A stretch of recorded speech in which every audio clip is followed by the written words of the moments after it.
बहुत बहुत ही स्वागत है सभी दोस्तों और छात्रों का हमारे चैनल पर ज़िंदगी लाइफ के ये फुल वीडियोस हैं। आज मैं आपको सिखा रहा हूँ बाइनरी नंबर ज्ञात करना। बहुत ही इजी मैं कॉन्सेप्ट लेके आया हूँ बच्चों।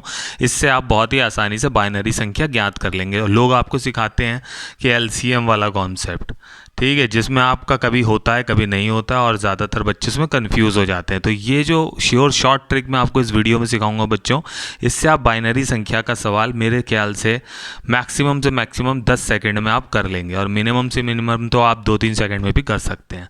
तो चलिए आज का वीडियो शुरू करते। बने रहिएगा हमारे वीडियो में दोस्तों। सब्सक्राइब शेयर लाइक दबा के आप कर रहे हैं और करते रहिए जब तक कि ज़्यादा से ज़्यादा लोगों तक ना मैं पहुँच जाऊँ, ठीक है। मेहनत कर रहा हूँ आपका दोस्त, आपका भाई अचिंत। अब देखिए बाइनरी नंबर कैसे लिखते हैं। किसी भी संख्या को 1 या फिर 0 और 1 में ही लिखते हैं, ठीक है। इसके अलावा कोई भी नंबर यूज़ नहीं होता। ये कंप्यूटर की भाषा होती है, बाइनरी लैंग्वेज, उसी से लिया गया है। रेलवे में एसएससी में बहुत ज़्यादा पूछे जाते हैं। ये वाला क्वेश्चन एनटीपीसी 2016 का है, ठीक है। बहुत ईजी क्वेश्चन है। आप अगर सीख जाओगे ऐसे कैसे भी क्वेश्चन आ जाएगा बाइनरी संख्या का, आप करने में सक्षम रहेंगे, ठीक है। चलिए शुरू करते हैं।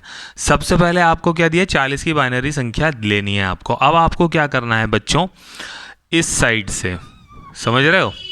अब ये साइड क्या है मेरा, ये वाला तो राइट हैंड है, तो राइट टू लेफ्ट समझ लीजिए। और अगर मैं ऐसे खड़ा हो जाऊंगा तो लेफ्ट टू राइट, तो कुछ भी समझ लीजिए। फिलहाल आपको इस साइड से शुरू करना है, ठीक है। इतनी बात समझ में आ गई।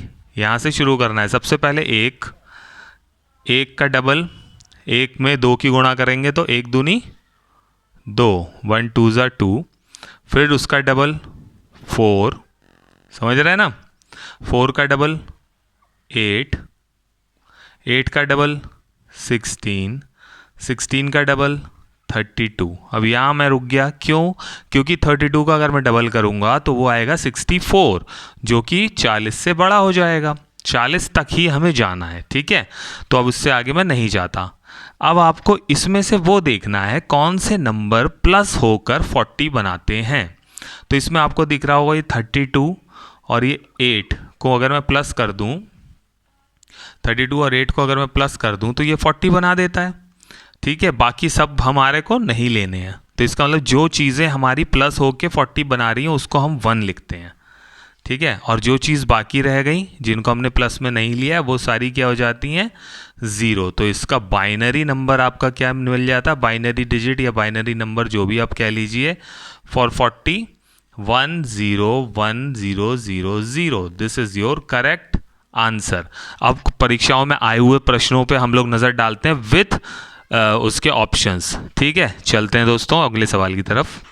बाइनरी नंबर जो है बच्चों एक नया कॉन्सेप्ट है। नेक्स्ट क्वेश्चन मैंने आपका लिख दिया है, ये एसएससी में आना शुरू हो गया है, ठीक है। ये पिछले 2-3 वर्षों से आना शुरू हुआ है। तो अभी बाइनरी संख्या का कॉन्सेप्ट बहुत इजी है, लेकिन बच्चे इस पर ध्यान नहीं देते हैं। अभी तक यूट्यूब में भी आपको बाइनरी नंबर से जुड़ी हुई 1 या 2 वीडियोज़ ही, जिसमें मैंने बहुत पहले भी डाल रखी थी और अब भी ये डाल रहा हूँ, ठीक है।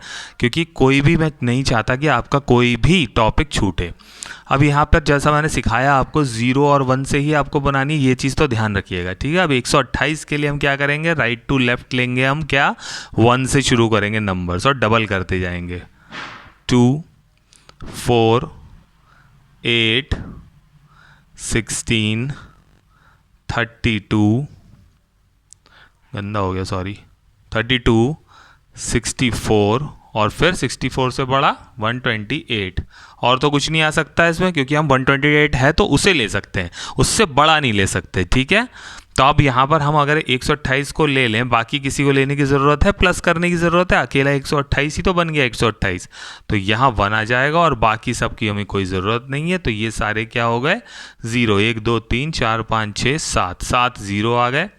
1 2 3 4 5 6 7। This is your answer, this is your binary number, ठीक है। अब चलिए दोस्तों एक होमवर्क का सवाल ले लीजिए जो आप करके मुझे बताइएगा। तब भी मुझे ऐसा लगता है, पूरा विश्वास है कि कॉन्सेप्ट तो क्लियर हो गया होगा, ठीक है। होमवर्क का क्वेश्चन देखो।